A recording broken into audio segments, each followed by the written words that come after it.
Hey, good morning, everybody. Good morning. Well, it might not be morning for them. True. Fair enough.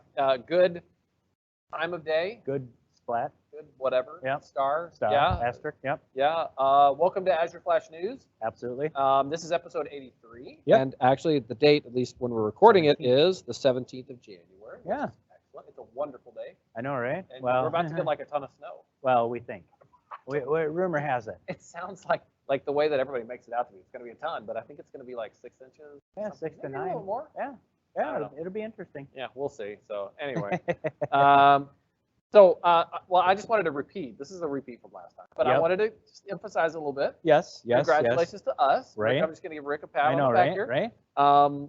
Azure Flash News has been named one of the top 10 Azure podcasts by FeedSpot. Yeah. Well, and in addition to that. Yeah, and I found this one too. I just thought, I wonder if anybody else has done anything like this. Yep. Sure enough, Player.fm Yep. has also named Azure Flash News as a top Azure podcast. You can find it there, but see, the thing is that the people I'm talking to, Right. they already know. Well, fair enough. Because they're listening.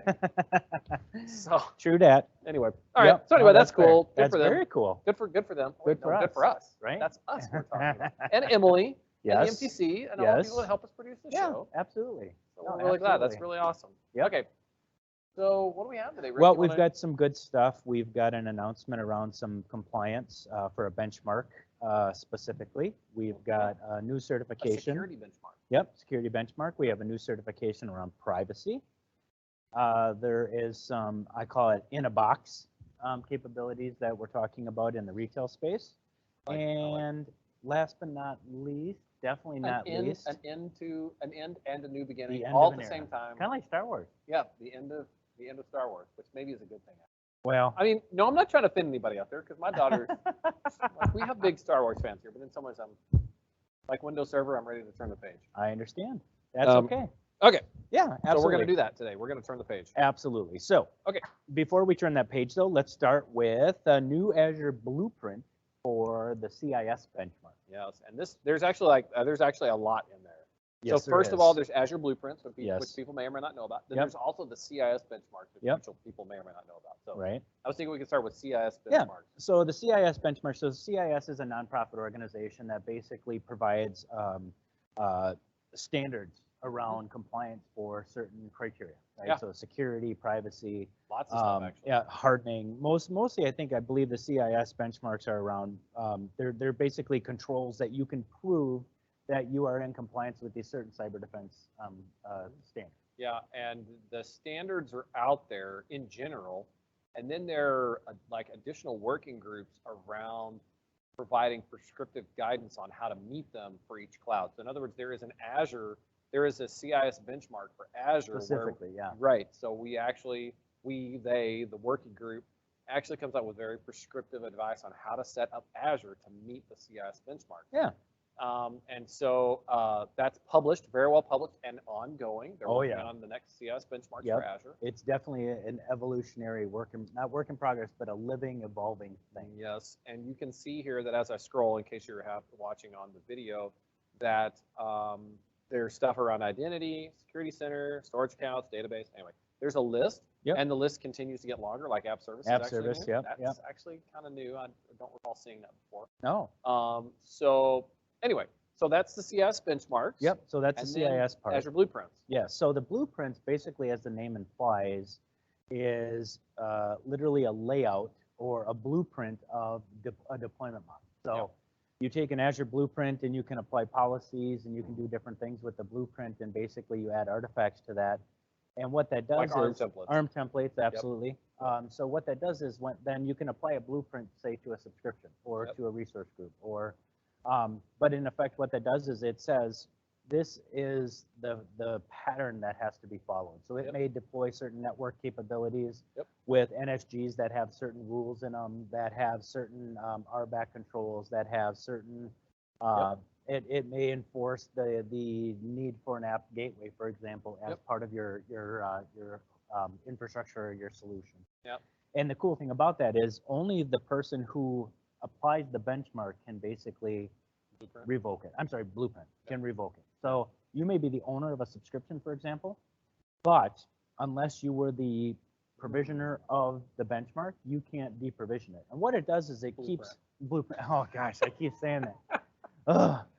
It's okay. But what it does is it basically keeps everybody honest. So it's Yeah. kind of a series of checks and balances for these blueprints. Once they get applied, then the owner of that subscription may do something that's not within compliance with that blueprint. And what it'll do then is it'll say, can't do Can't do this, that. permission Ano- denied or. Another thing you can do with blueprints is you can actually have versions of your Yep. blueprints. Yes. And so you can see that if you have a blueprint for, let's say, sort of an application, a very generalized application architecture, and then you change the application architecture to include an app gateway, let's Yep. say, something Yep. like that. Yep. You might notice that this one was deployed with version 1 of the blueprint. This one was deployed with version 2, which has the app gateway. Absolutely. Something like Absolutely. that. So anyway, so now that we've explained Yep. this CIS benchmark and Azure Blueprints, now Yep. we can actually get to the news. So, and what's nice about this is, so this new Azure Blueprint for the CIS benchmark really kind of falls on the heels of a recently announced FedRAMP blueprint, as well as, so it includes ISO 27001, NIST SP 800-53, PCI-DSS, the UK official, UK NHS, and IRS 1075. So we are continuously rolling out these blueprints to satisfy these regulatory requirements and compliance. Oh, I'm sorry, I wasn't with you. What you're Oh. saying is we have blueprints Correct. for all of those things you just listed. Correct. Okay. Yeah. Yep, yep, I'm with you yep. now. So it's a That's growing list of blueprints that we have for regulatory compliance. Yep. FedRAMP was, prior to this, FedRAMP was the most recent one, and now we have compliance for the CIS benchmark by way of blueprints. And you'll notice here that it says that it's the CIS benchmark 1.1, Yep. which is the one that's out right now. As far as 1.1.0. Yep. my understanding is that they're working on 1.2, which Yep. includes more stuff. Of course. But to be able to know, I mean, it's nice to say, well, our Azure infrastructure is secure, Yes. but it's even better to say it's secure, and here's the benchmark I used to comply against, Well, which is the CIS benchmark. to me, the really nice thing about this is not only are we saying the control plane and the backplane of Azure is secure, but now your solution that's been deployed is now compliant and adheres to the CIS cyber defense controls. There's basically more than one or more of the 20 CIS controls. So there's a considerable number. Yeah. And so each one of these categories that you called out before, so identity and access management, security center, storage accounts, et cetera, map to those controls. Yep, that's right. Yeah. And so anyway, check it out if you're interested in trying out some of these things. It looks to me like this doesn't deploy. This blueprint deploys a bunch of policies. Yep. Which means that, for instance, I'm looking at virtual machines 7.0. Yep. And the first one says it assigns an Azure policy definition that helps you ensure disk encryption Yep. is enabled. Yep.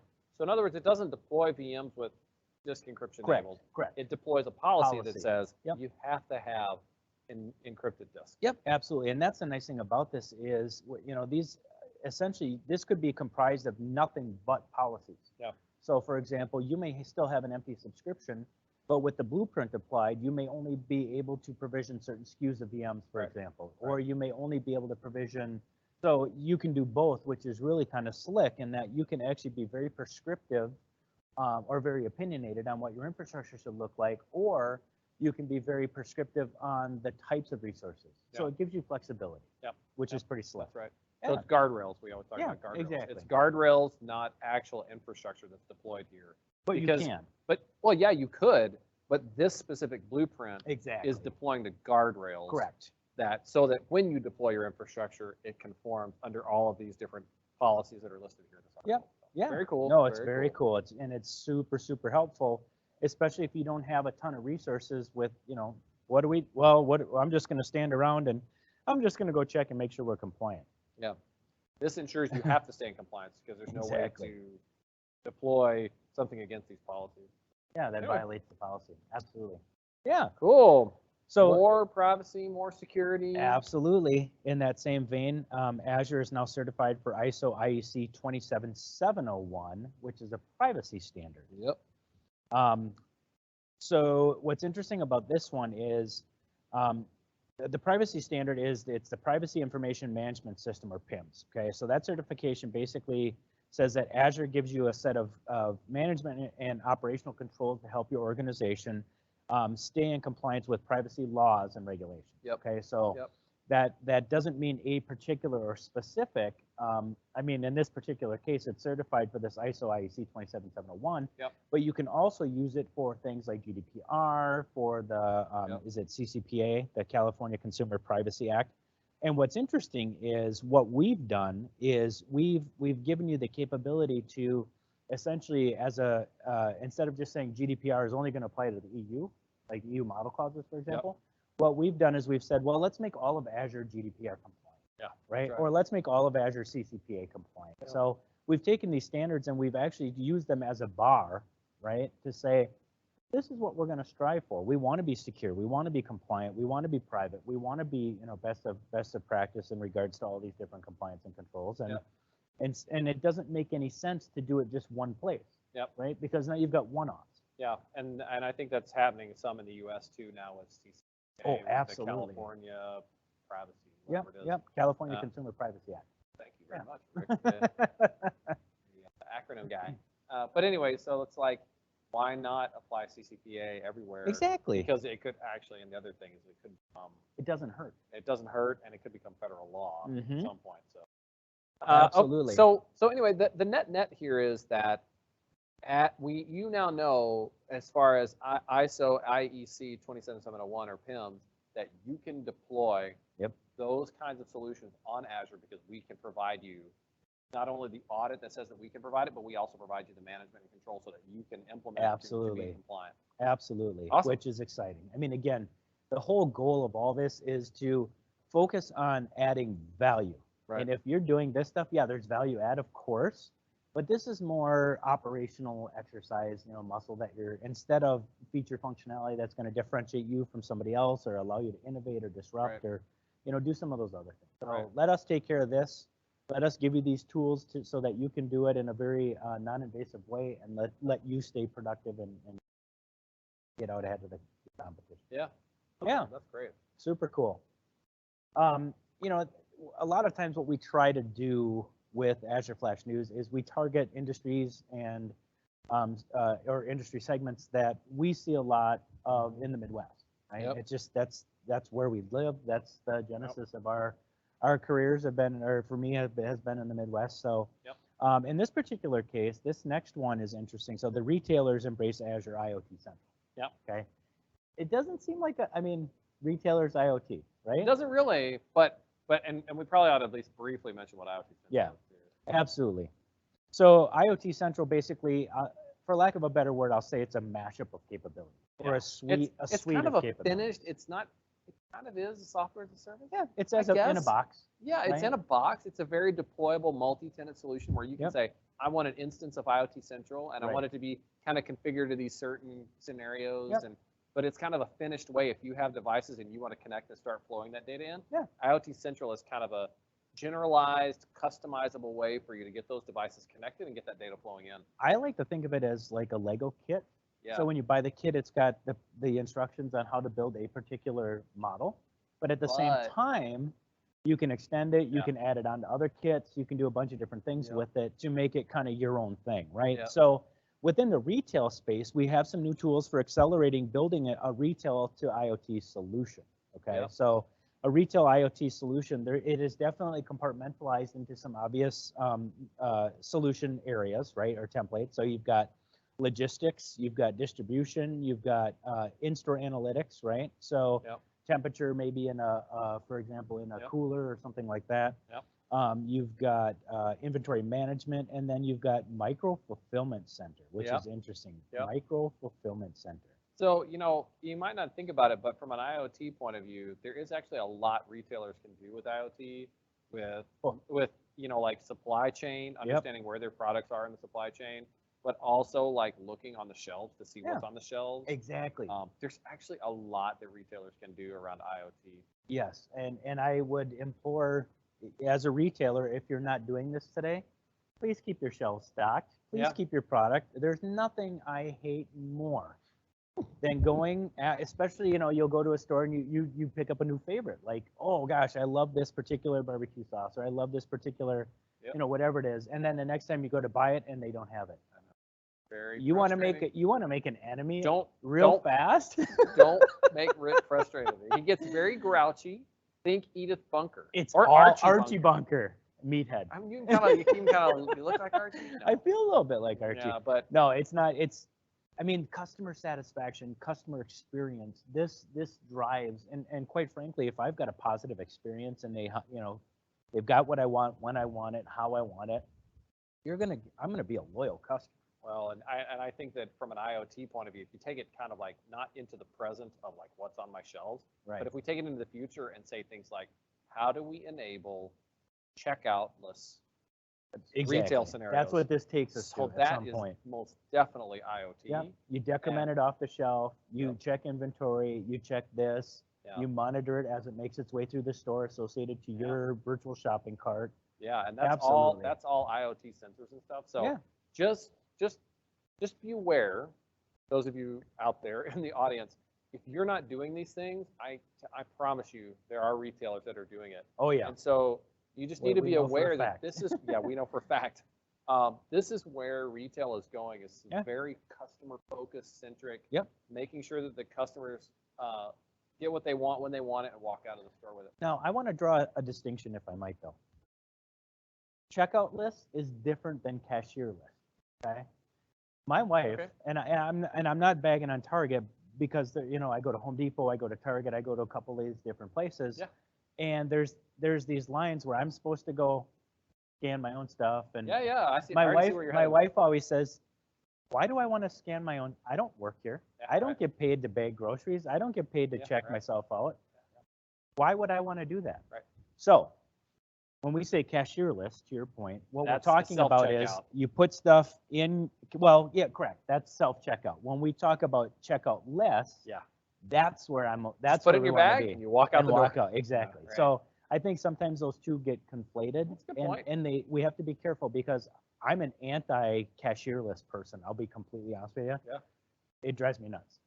I don't work there. Yeah. And oh, by the way, if I am going to do my own, you better give me a price discount Right. because I know that you didn't have to pay somebody to do that. I know. So okay, I'm off my Anyway, soapbox. off soapbox, I'm but it's off my true. soapbox. There are a few extra stories in here, There's some really good ones. and I just love those. I was scrolling down here. So South Africa breweries team up to solve a cooler tracking conundrum. Yep, And of love course, it. I just love it. I was like, dude, that poor guy's stuck in the know, mud. He is stuck in the mud Sure like enough. nobody's business. Sure enough, he's up to his axle in sand. And so anyway, but the idea here is, how do we ensure temperature or environmental controls? Yes. Let's just say, like, to put it in a general. Yeah. Like you can think about saying, how would a fast food restaurant ensure that the fryers are at the right temperature? Absolutely. And monitor For them food appropriately? safety compliance, health Yeah. compliance. Or Yep. how do you make sure the cooler is cold enough to keep the Yep. meat cold? But Right. anyway, sort of this whole environmental monitoring Right. is kind of an area. Or in this case, if I'm tracking that vehicle via GPS, That hey, too. I want to send an alert because this vehicle has been idle Not moved. for more than 15 minutes or 10 minutes or whatever that idle cycle is. That's right. Somebody can But come what's rescue really this poor cool, guy. so to kind of bring this full circle, we were talking. I'd mentioned in the beginning we like to keep things local. Yeah. Well, Yeah. at the bottom of this article, we have a Local. local company here in the Twin Cities recognized, C.H. Robinson. Yeah, absolutely. Microsoft and C.H. Robinson and Intel have Yep. the power of three, if you will. Xbox and Surface supply chain visibility, Yeah. which So is this really cool. So this is C.H. Robinson helping Microsoft understand where our Surface and Xbox supply chain is. Because Exactly. I'm assuming by this article or this announcement that Microsoft uses C.H. Robinson to help us with our logistics supply Yep, chain, get yep. these products out to all of the stores and stuff like that. And so this is something we did with them and pulled it all together. And you can see here, there's a picture called Navisphere Vision, and that is the C.H. Robinson piece of software that tells you what's going on. Yeah. And you can see here that Specifically, they call out the tab that says IoT details, and I'm just which like, is cool. So and you you've can got see here- temperature event, humidity event, tilt event. So tilt event, I'm assuming would be tilt based on if you're slow boating, the boat may have a little list to it or something like maybe. that. Yeah, I don't know. Lighting event, and not only do they define the lighting event, but lumens, and of course a shock Yeah. event. Maybe they're docking. Maybe Well, it's that- like boom. yeah. Like if you drop it or the something. container. Yep, the container got lifted up off the deck of the boat and dropped into the. This is really cool. And you can see here that this data here, I don't know if you've noticed, but it's So leaving, for those of it's you that leaving, are looking, Right. For those of you who are listening on your podcast, There's a map. there's a map, Yep. and it actually shows the dots of whatever product this This is vehicle. leaving China. Yep. And you can see it says East China Sea, and so Yep. it's leaving. There's Hangzhou and whatever in the Pacific Ocean, And it's whatever. headed west. Well, because Is it headed west? They're hard to or read. Is it headed east? Sorry, man. It could go west, Well, but it'd be a lot farther. it might be. Anyway, it's headed east. It's clearly headed to the east. I don't know why I said that, but it's all clearly headed east from China to the U.S. And it's probably hitting the west coast. Yes, right? probably just hitting it, just like Yeah, just bam, runs right into bam. it. So anyway, so that's kind of fun. So retail, IoT, logistics, IoT Central. Check it out. If you have an IoT piece of infrastructure and you Yeah. haven't checked out IoT Central, Yeah. you got to check it out. Oh, totally agree. I think you can actually even spin up a little bit and do some Oh, yeah. simulated devices Yeah, in absolutely. IoT Central. Free, I think even you can like kind of try it out. Kick the tires. Yeah. So I think, we've expanded the portfolio, quite frankly, and it's been a while since I've looked at it, but we had the predictive maintenance, Yeah. and we also had, there was another predictive maintenance, and there was another one that you could spin up that was, it was fun. I mean, Yeah. I enjoyed playing with it. In fact, I did a demo, I think a while back, where we simulated using Azure Maps with a couple other technologies to do geofencing and compliance and some of that. Yeah, and so like whenever Rick was talking about the predictive maintenance, Yeah. basically that's a set of alerts and configuration that set up this IoT stream Yep. to look for things that are about predictive maintenance. In other words, i.e. what that is counting up the number of hours, cycles, Yep. whatevers, Yep. until some threshold gets hit. It might be RPMs. It literally could Yeah, it be could be. revolutions per minute of Yeah. something in an engine. A component. Absolutely. Absolutely. So it's really just that simple configuration because we just have this constant telemetry coming of counts or how much has happened since before. Yep. And then we're just setting some alerts.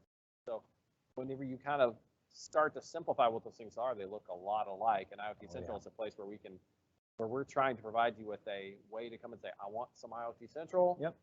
And you get it, you start hooking up your devices and then configuring it to show you what, when, where, Yep. and how much. And Yeah, we say, here's your Lego, snap it to this, Yep. and oh great, now we got some building blocks. pretty cool. And if you're not seeing the video, you need to go check out this article and see the picture of Navisphere Vision. It's a and cool how it's app. in there. So Yeah. it's not our IoT Central Nope, app, this which is- we do have. Correct. We actually have an IoT Central app where you can kind of do some UI that comes out of the box. Yep. But this is actually C.H. Robinson's app consuming that IoT Central data. Yes. So, Yeah. Very cool. Very cool. cool, man. Yeah. So again, we always say last but not least. This is definitely not least, right? So No, this is an important time. I mean, So, this stuff comes up yeah. occasionally. a couple days ago, roughly 3 days ago, we turned kind of a corner, right? We had the end of Windows 7, right? Yep. In addition to that, of course, Windows Server Yep. 2008 Yep. and 2008 R2. Yep.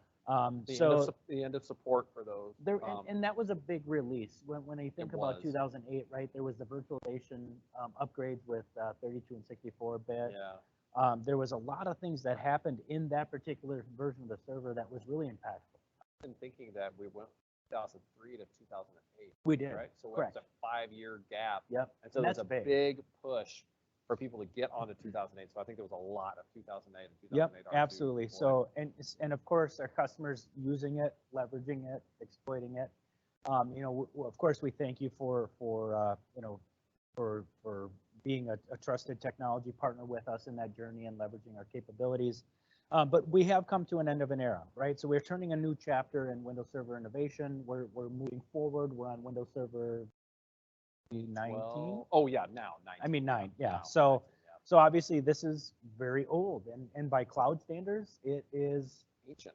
ancient. Like seriously Exactly. ancient. We're talking Incas and Mayans, and Yeah, it's we're very, talking ruins of yeah, this pyramids. is- It is. so- Now, so here's the thing though, right? So customers that are using Azure for your Windows Servers workloads, we have the ability to help you transform or migrate from these legacy servers, for example, into Azure. Now, there's some other things that you can do, right? We've got virtual machines on Azure. You can use, there's Azure and VMware, there's Azure dedicated hosts. There's a bunch of different things that we can do to help you transition off of this into the brave new world. Now, having said that, if you are on Azure, We have free extended security updates on Azure to help you and give you some time to still migrate from 2008 forward. Yeah, and this is kind of a compliance thing. So in other words, if you have existing Windows 2008 servers and you need, for compliance sake, excuse me, you have compliance that you have some compliance needs where you need to keep those things patched. Yep. And you don't want to pay for the extended Yep. security patches. Because we know it's not cheap. No, it's not. All you have to do is move those to Azure, and Yep. we will continue to supply those security patches. Yep. And so that'll give you So- that chance, that additional wiggle room. Maybe you have FDA compliance, Yeah. and you just didn't have the time or the bandwidth or whatever it was to do that in a timely fashion. We're going to give you that opportunity. Now, the one thing I'll say though is this is only on Azure. Correct. And We're not extending this to the other cloud providers. You can't take No. Windows Server 2008 or 2008 R2 onto the competitive platforms and get the same free extended security update. Yeah, That's not and how it so works. and all you have to do is just bring those to Azure, and then whenever that VM reaches out to get security patches, it actually gets it from the Azure Exactly. security patch server, like think WSUS if you like that bar, and then it will just get those security patches. Oh, So WSUS, that's a blast from the past. Nice Yeah. work, dude. yeah, Nice. thank you. I have done a little sysadmin back in the Nice. day. So were you Uh, SCCM and SCUM and WSUS and What, like, did I actually know what I was doing? If you think I did, then I'm doing a very good job of pulling the wool over your eyes. nice but work. The imposter syndrome, baby. Yes, I did not know what I was doing, but I was able to get the job done. Make So it till you make it. that's right. I promise. Trust me. Don't tell my whole. No, don't no, tell no. don't tell that I was person gonna I was say, working there. Trust me when I say this. This is not a guy who has to fake it. Yeah. It was fun. It was fun. It was like, do you know anything about managing this kind of stuff? And I was like, no. They're like, well, you can do it anyway. Just figure it out. I'm like, okay, sure. All why not? right, why not? We did okay. Absolutely. We No, did that's okay. awesome. So Okay. that kind of brings us to the end of our announcements. It does. It does. And I always get a little bit sad when I we're know. at the end of a show because I enjoy this time. I enjoy interacting with you. I enjoy sharing this information with our Yeah. podcast listeners and viewers and all that good stuff. Now, having said that, the fun doesn't have to end. No. We can keep the conversation going via Twitter. Yes, we can. You can At reach us Azure at Azure Flash Flash News. News, or of course you can email me directly at rick@microsoft.com. Or you can catch me on Twitter at mgarner, or you can email me directly, please. That's fine too. mgarner@microsoft.com. Totally. Million different. More places than you can shake a stick at. That's right. If you go to azureflashnews.com, you will see a list of our supported podcast platforms that we deploy to. So iTunes, Stitcher, Google Play, YouTube. YouTube, of course. Those are it. Yeah, I mean, there's plenty out there. So Yeah. we hope you appreciate the format, and we always appreciate feedback, good, bad, or otherwise. We always want to know if there's something we can do to improve. If you really do like us, make sure that you subscribe and give us 5 stars and maybe give us a review. We always appreciate that as Yeah, well. definitely. And I want to just take a quick moment to thank Mark Rusinovich, Yeah. who retweeted the last episode and made a special announcement to, hey, go check it out. So thank you, Mark, for that. Yeah, thanks, Mark. Appreciate it. Appreciate it. And yeah, so Share the show with your friends if they don't know about the show. Let That's them right. know that we do this weekly, so we're happy to do it. So, absolutely. Anyway, Yeah, and to this point, we do it weekly. pretty much. And we could not do that without the help from the MTC, including That's right. Emily Yeah, McMillan. thank you, Emily, Yeah. for helping us produce the show. We really Yep. appreciate that. And Doug Splinter for supporting us in our That's right. journey here. So. That's right. Yeah. That's right. And so again, we do this weekly, and we always look forward to the same time, roughly same place, same Roughly. time next week. But until then, keep your fingers on the keyboards and your head in the clouds. Bye, everybody.